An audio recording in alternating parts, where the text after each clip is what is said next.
Hello বন্ধুরা, তোমরা কেমন আছো? আশা করি ভালোই আছো। আমি খুব ভালো আছি। এই আমরা যাচ্ছি চার্চে। তো আমরা চার্চে যাওয়ার সময় তোমার হচ্ছে শিলিগুড়ি মোড়েই টিপু দাসের যে ধিক্কার মিছিলটা যাচ্ছিল, আমরা দেখলাম সব যে ওকে যে জিন্দা পুড়িয়ে মারা হয়েছে সেটারই একটা ধিক্কার মিছিল যাচ্ছিল বিশাল। তো আমরাই চলে আসলাম চার্চে।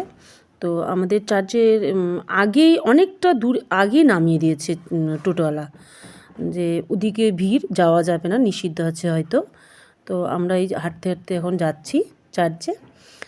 তো চার্চের আগে একটা ছোট চার্চ পড়ে, সেইখানেই আমরা আগে যাব, দেখব।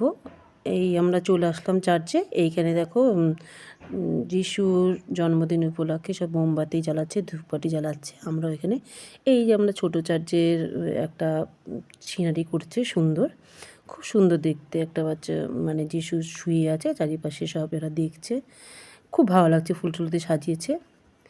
আর এই আমরা চলে আসলাম বড় চার্চে।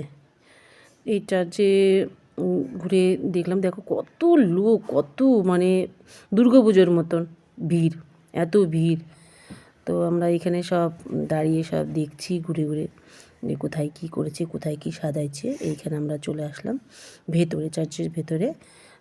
মোবাইল নিষিদ্ধ বলছে, কিন্তু তাও আমরা সব মোবাইল নিয়ে গেছি, সবাই তাই যাচ্ছে। হয়তো বাধা থাকলে পরে, যদি একদম কড়াকড়ি নিয়ম থাকতো তবে হয়তো কেউ নিয়ে যেত না, আমরাও নিয়ে যেতাম না। তো যেহেতু মোবাইল সাথেই নিয়ে এসেছি, তাই ভিডিওটা করলাম। দেখো কি সুন্দর সাজিয়েছে, কি ভালো লাগছে দেখতে। এইখানেও সব মোমবাতি জ্বালাচ্ছে, এই দেখো কি সুন্দর সব জ্বালাচ্ছে, কি ভালো লাগছে দেখতে। তো আমি অনেকক্ষণ দাঁড়িয়ে থেকে দেখলাম। আর এইখানে সব যীশু খ্রিস্টের এই যে দেখো প্রচুর ভিড়, প্রচুর ভিড়। দেখো কি সুন্দর লাইটিং সাজিয়েছে, এত ভালো লাগছে না দেখতে। তো আমি অনেকক্ষণ এখানে দাঁড়িয়ে থেকেই, মানে চার্চের উপর থেকে দাঁড়িয়ে থেকে সব দেখছিলাম ঘুরে ঘুরে, খুব ভালো লাগছিলো দেখতে। তোমরা কমেন্টে জানিও যে কেমন লাগলো তোমাদের।